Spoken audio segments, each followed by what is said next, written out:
우리 인사하겠습니다. 샬롬. 샬롬. 옆 사람에게 인사하겠습니다.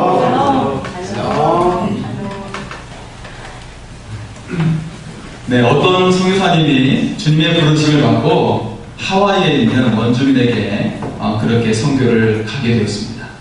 그런데 그곳은 너무 가난해서 옷을 입고 다니지 않는 나체촌이었던 것이에요. 네, 그들은 옷을 입고 복음을 전하는 선교사님의 복음을 아주 이질적이기 때문에 받아들일 수가 없었어요. 그래서 선교사님이 고민하시다가 안 되겠다. 내가 아무래도 결단을 내야겠다. 어떤 결단이요? 옷을 벗고 복음을 전해야겠다. 그래서 옷을 벗고 복음을 전하니까 이들이 이제 받아들이기 시작하는 거예요. 예, 자신과 어울리는 그 선교사님의 복음을 전하는 복음을 듣고 그들이 하나님을 믿기 시작했습니다. 문제는 주일이었어요. 선교사님께서 이제 진짜 고민이 시작된 것이죠. 거룩한 주일날 예배 시간에 어떻게 옷을 벗고 설교를 할 수 있을 것인가 너무나도 고민이 되었던 것입니다. 기도하고 또 기도하는데 결단을 내리게 되었습니다. 어떻게 해요? 옷을 벗고 설교하기로 결단을 내리게 되었습니다. 그래서 너무 민망하니까 눈을 감고 강대상에 올라갔어요. 너무 민망하잖아요. 눈을 감고 강대상에 올라가서 자, 용기를 내서 이제 말씀을 전하기 위해서 눈을 딱 떴는데 어떻게 됐을까요? 앉아있는 사람들이 모두 옷을 입고 앉아있는 것입니다. 네. 그러니까 누구만 못 벗었어요? 선교사님만 옷을 벗고 있었던 것이죠. 저는 참 이 시간에 감사합니다. 옷을 입고 설교하게 돼서 저는 참 감사합니다. 네. 선교사님께서 소명을 받고 얼마나 힘드셨겠습니까를 생각하게 됩니다. 오늘 말씀은 예레미야가 소명을 받게 되는 그런 말씀이죠. 예레미야가 소명을 받게 되는데 그 시대가 어떤 상황일까? 연상할 수 있는 영화가 최근에 개봉되고 있어요. 네. 예레미야의 시대와 아주 비슷한 상황이에요. 어떤 영화일까요? 우리나라의 영화죠. 남한산성이라는 영화입니다. 우리나라의 역사를 그리고 있는데요. 이 영화 남한산성이 작품성이 뛰어나다고 아주 극찬을 받고 있는 영화입니다. 남한산성이 병자호란을 배경으로 해가지고 청나라를 세우게 되는 여진족이 쳐들어오게 됐죠. 이 여진족이 우리나라를 쳐들어와가지고 하는데 이때 우리나라는 명나라를 끝까지 따르려는 주화포와 그리고 여진족과 화친을 맺어서 백성들을 전쟁으로 몰아서 죽지 않도록 그들을 보호하려는 그런 주화포, 예, 전쟁을 막으려는 척화파와 대립을 하게 됩니다. 대립을 하게 되는데 사실 우리나라는 전쟁을 치를 필요가 없었어요. 왜냐하면 여진족은 명나라를 치는 것이 목적이었기 때문에 다만 남쪽에 있는 우리나라와는 어떤 불화를 하지 않도록 친선을 맺으려고 했던 것입니다. 이때 우리나라는 어떤 선택을 했을까요? 여러분 아시는 것처럼 우리나라는 명나라를 따르려는 주화파를 선택해서 전쟁을 치르게 됩니다. 그리고 전쟁에 완전히 패배해가지고 당시 임금이었던 인조는 삼전도의 굴욕을 받게 되죠. 곧 삼배구 고두례라고 해가지고 3번 절할 때마다 3번씩 머리를 땅에 찢는 그것을 해야 했어요. 예. 삼전도가 지금 잠실에 있는 석촌호수가 그 삼전도 그 자리이죠. 거기서 그런 아주 치욕스러운 그런 굴욕을 받게 되었습니다. 당시 전쟁은 한 달밖에 치르지 않았지만 임진왜란 때 치렀던 전쟁만큼이나 많은 사람들이 죽음을 당하게 되었어요. 네, 수많은 백성이 죽거나 노예로 끌려가는 그런 아주 불행한 일을 겪게 되었습니다. 우리나라 역사와 똑같은 이야기가 바로 오늘 예레미야의 배경 속에 등장하고 있어요. 이스라엘은 하나님께 범죄해서 북이스라엘은 아수르에 의해서 멸망을 당하게 되고 유다는 바벨론에 의해서 멸망을 당하게 되죠. 오늘 본문에 등장하는 말씀이 바로 유다가 바벨론에 의해 멸망을 당하기 직전의 상황입니다. 이런 상황에서 예레미야가 받게 된 것이에요. 그리고 예레미야의 소명의 메시지는 유다가 구원을 얻는 것이 아니고 유다가 망하는 것이었습니다. 여러분, 우리는 인생에서 의문을 가지게 되죠. 왜 이렇게 내 삶에 문제가 많고 왜 고통이 늘 따르게 될 것인가? 그러나 이런 고통에는 숨겨진 하나님의 사랑이 함께 있다는 것이 또 하나님의 그런 마음속에 같이 함께 있다는 것입니다. 하나님은 이스라엘을 낮추셔서 그들의 신앙을 더욱 굳세게 하십니다. 그리고 하나님의 신앙이 온 세상을 향해 뻗어나가는 발판을 바벨론의 이 포로의 상황 속에서 만들어 가신 것을 볼 수가 있어요. 그래서 이전과 비교할 수 없는 너무 놀라운 일들이 바벨론의 포로 기간 동안에 형성되어지고 만들어지는 것을 볼 수가 있습니다. 우리 인생에 찾아오는 고통은 다양한 원인이 있지요. 더욱 하나님과 친밀해지도록 고통이 오기도 하고, 그리고 거룩하지 못한 생활 습관이나 혹은 이 세상의 많은 사람들의 죄악으로 인해서, 세상의 죄악으로 인해서 그런 고통이 찾아오기도 한다는 것을 볼 수가 있습니다. 그러나 모든 고통이 하나님의 섭리 가운데 있다라는 것입니다. 여기서 하나님의 섭리를 찾는 자에게 하나님의 은혜가 임할 줄 믿습니다. 이사야는 유다의 우시야 왕이 죽은 상황에서 하나님의 부르심을 받았어요. 마찬가지로 오늘 말씀의 예레미야는 유다의 멸망을 앞두고 부르심을 받았습니다. 그리고 하나님께서 주신 소명의 메시지가 무엇이었다고요? 바벨론에게 항복하는 것이 하나님의 뜻이라고 전하는 것이었어요. 예레미야 말을 당시 유다 사람들은 어떻게 생각했을까요? 거의 대부분의 사람들이 그것이 하나님께서 주신 말씀이라고 생각하지 않았습니다. 하나님의 뜻이 아니라고 생각했습니다. 왕과 정치 지도자들은 한 목소리로 예레미야를 반대했어요. 그들이 볼 때 예레미야는 적국인 바벨론의 편에 서는 사람이라고 생각을 했던 것이죠. 요즘 말로 예레미야는 종북 좌파였습니다. 예레미야를 선봉에 서서 반대한 선지자가 있었는데 하나냐라는 선지자였어요. 이 하나냐라는 선지자도 하나님의 선지자로 자부하면서 왕과 지도자들을 대표하는 선지자였습니다. 네, 그렇다면 누구의 말이 옳았습니까? 예레미야였습니까? 하나냐였습니까? 당연히 지금 성경으로 남게 되어 있는 예레미야가 바로 하나님의 선지자였던 것이죠. 우리는 모두 다 하나님 앞에서 겸손해야 합니다. 내 생각이 전부인 양 살아서는 안 된다는 것이죠. 아무리 뛰어나고 또 정치 지도자 높은 자리에 있는 사람이 할지라도, 그리고 목회자라 할지라도 언제나 늘 겸손해야 된다는 것을 생각하게 됩니다. 늘 자신을 비우고 하나님의 뜻을 묻는 것이 진정한 하나님의 사람인 것을 우리가 알 수 있기를 소원합니다. 오늘 말씀의 예레미야는 하나님께 소명을 받았습니다. 그리고 그 소명은 결코 즐겁지 않습니다. 나라를 구원하는 예언이라는 얼마나 기쁘고 좋겠습니까? 나라가 평안하니 항복하는 예언을 해야 되기 때문에 이 소명은 너무나도 무겁습니다. 어렵습니다. 그러나 하나님의 사람이라면 내가 즐겁고 내 생각과 방식과 다르다 할지라도 그것이 하나님의 뜻이라면 아멘하고 순종해야 한다는 것입니다. 오늘 예레미야는 하나님의 부르심 앞에서 인간적인 감정을 어김없이 표현하고 있어요. 하나님께서 예레미야를 부르시면서 이렇게 말씀합니다. 5절 말씀입니다. 내가 너를 모태에서 짓기 전에 너를 하라고, 내가 배에서 나오기 전에 너를 선별하고 너를 여러 나라의 선지자로 세웠노라. 네. 하나님께서 네가 태어났을 때부터 너를 알았다고 말씀하고 있어요. 그리고 내가 너를 세우기로 이미 결정했다라고 말씀하고 있습니다. 여러 나라의 선지자로 내가 너를 세웠다고 말씀하십니다. 이 말씀에 대해서 예레미야 선지자가 어떻게 대답을 하죠? 아멘 할렐루야 라고 했을까요?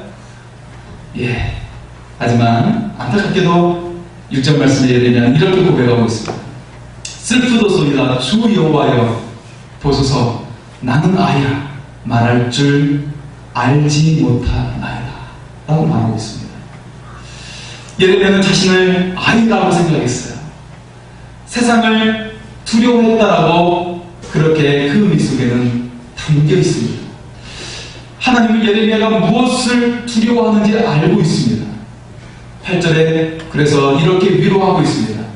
너는 그들 때문에 두려워하지 말라. 내가 너와 함께하여 너를 구원하리라. 나 여호와의 말이니라.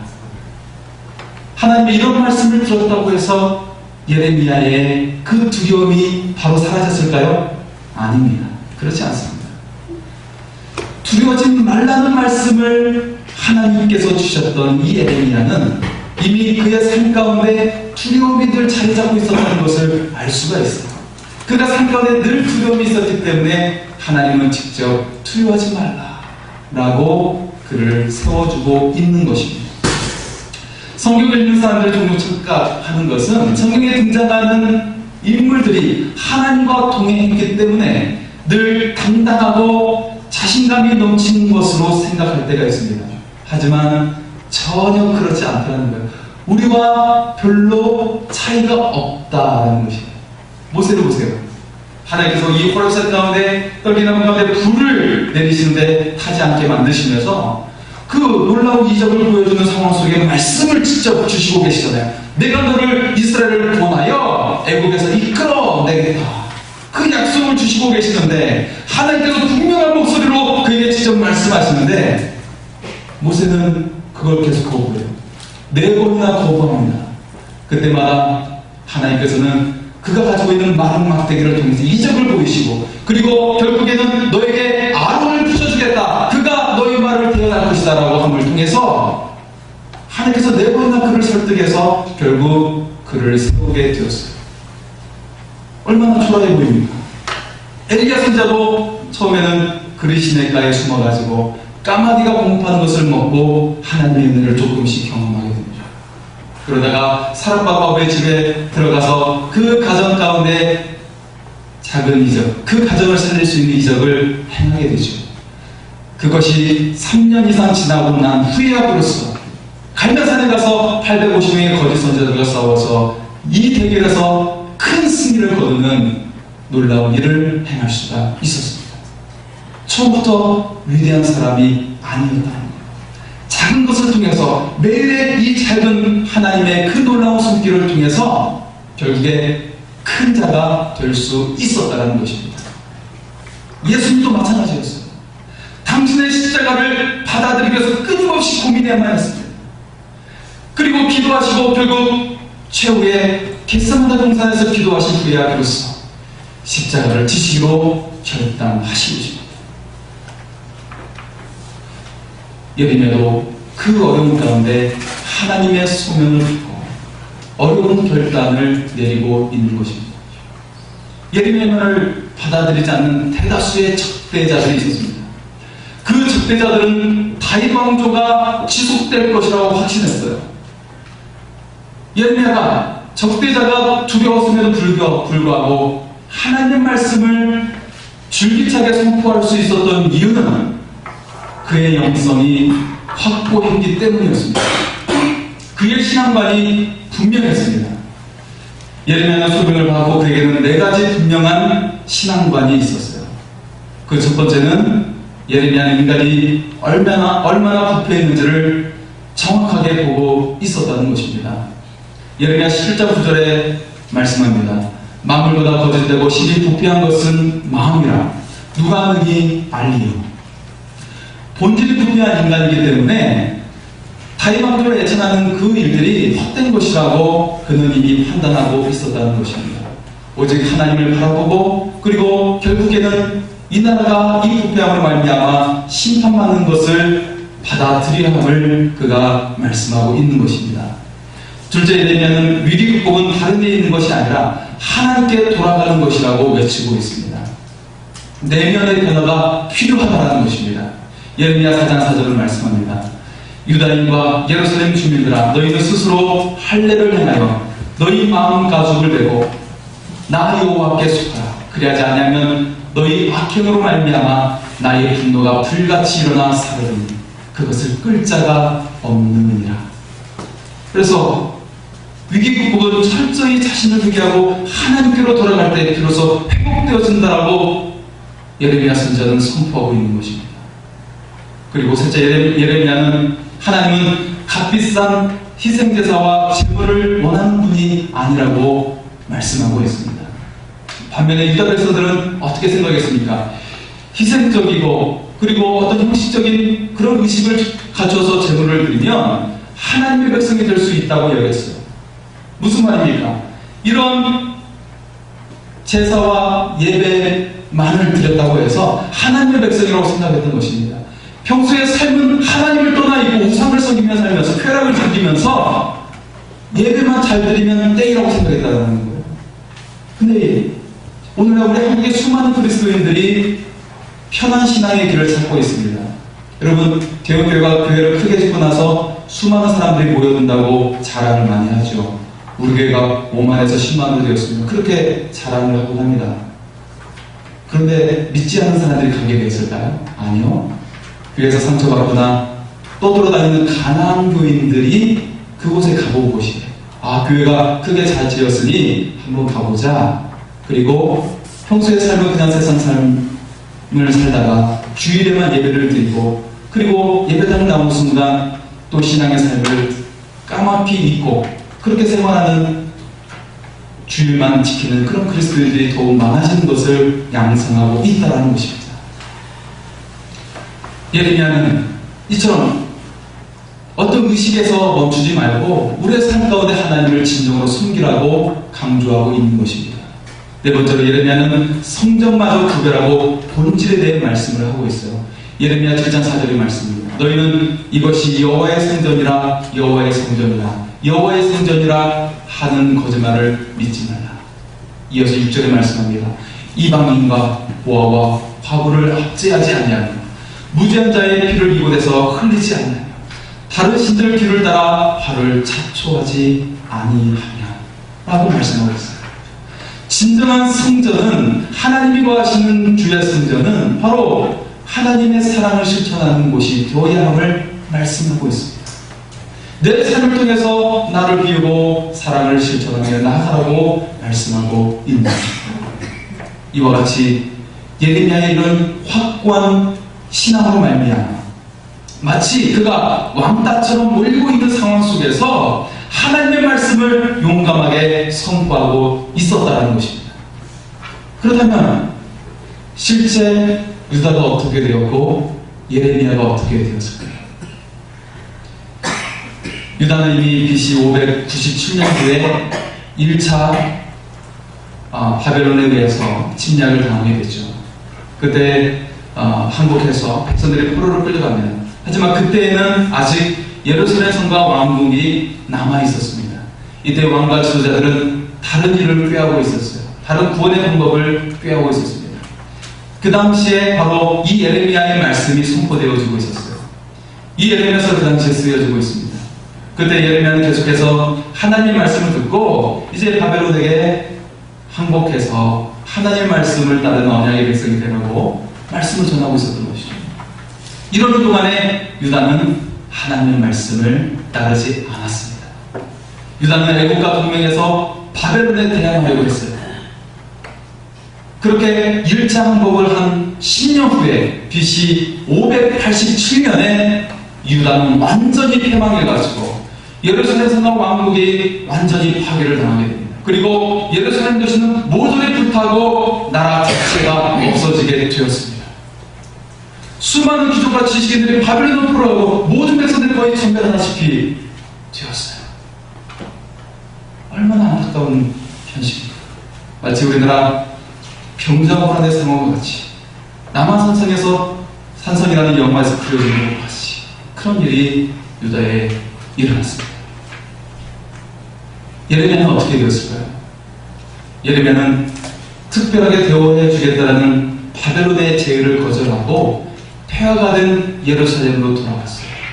그러다가 다른 반대자들에 연루돼가지고 이집트 국경지대로 끌려가다시피 가다가 60세의 나이로 세상을 떠나게 됩니다. 여러분, 예레미야는 하나님께 소명을 받았어요. 그리고 평생 하나님의 말씀을 지키며 살았습니다. 그렇다면 예레미야의 소명과 지금 여러분과 무슨 상관이 있습니까?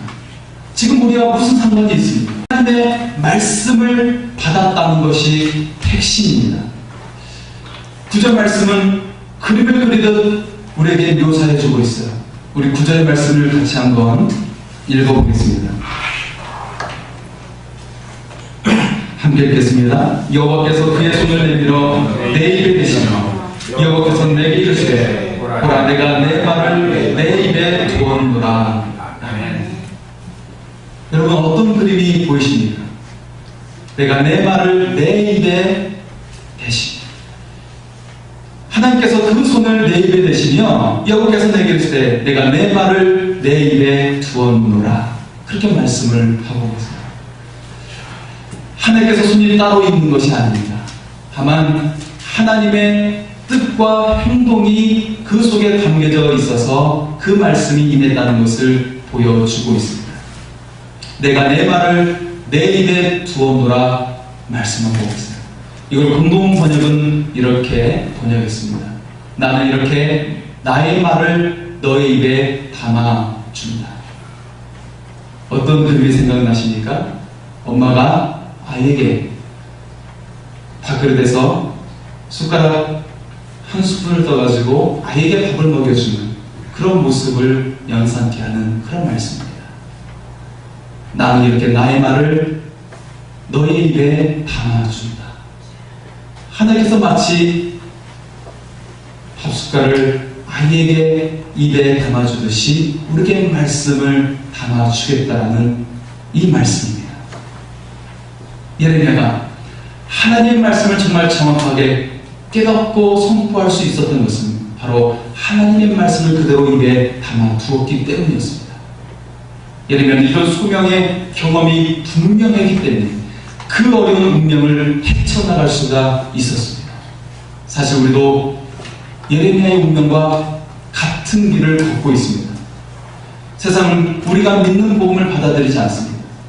뿐만 아니라 어떤 경우에는 같은 기독교인들에 의해 인정을 받지 못할 때도 있습니다. 더 나아가서는 불이익을 당하는 경우도 생깁니다. 그래서 두려워지기도 합니다. 이럴 때 우리에게 필요한 것은 예레미야가 소명을 받은 것처럼 하나님의 말씀을 받는 것입니다. 어떻게 하면 예레미야의 소명을 경험할 수 있겠습니까? 어떻게 하면 우리도 하나님의 말씀으로 충만해질 수가 있겠습니까? 그것은 우리가 하루를 시작할 때마다 단 5분이라도 주님을 깊이 묵상하고 호흡하는 것입니다. 하나님이여, 오늘도 살아계신 주의 말씀으로 내 삶을 인도하소서. 내 생각이 아니라 내 방식이 아니라 살아계신 주의 말씀으로 내 삶을 인도하소서. 이렇게 고백할 수 있기를 소원합니다. 한번 따라서까요? 오늘도 주의 말씀으로 나를 인도하소서. 오늘도 주의 말씀으로 나를 인도하소서. 할렐루야. 그럴 때 살아계신 하나님의 능력의 말씀이 여러분의 삶을 인도하여 주실 줄 믿습니다. 예레미야처럼 세상의 두려움에서 우리가 벗어날 수가 있고 여러분에게 하나님의 구원의 햇살 가운데 살게 되는 은혜가 임하게 될 줄 믿습니다. 하나님의 말씀 안에 가는 우리의 삶이 되기를 소원합니다. 기도하시겠습니다.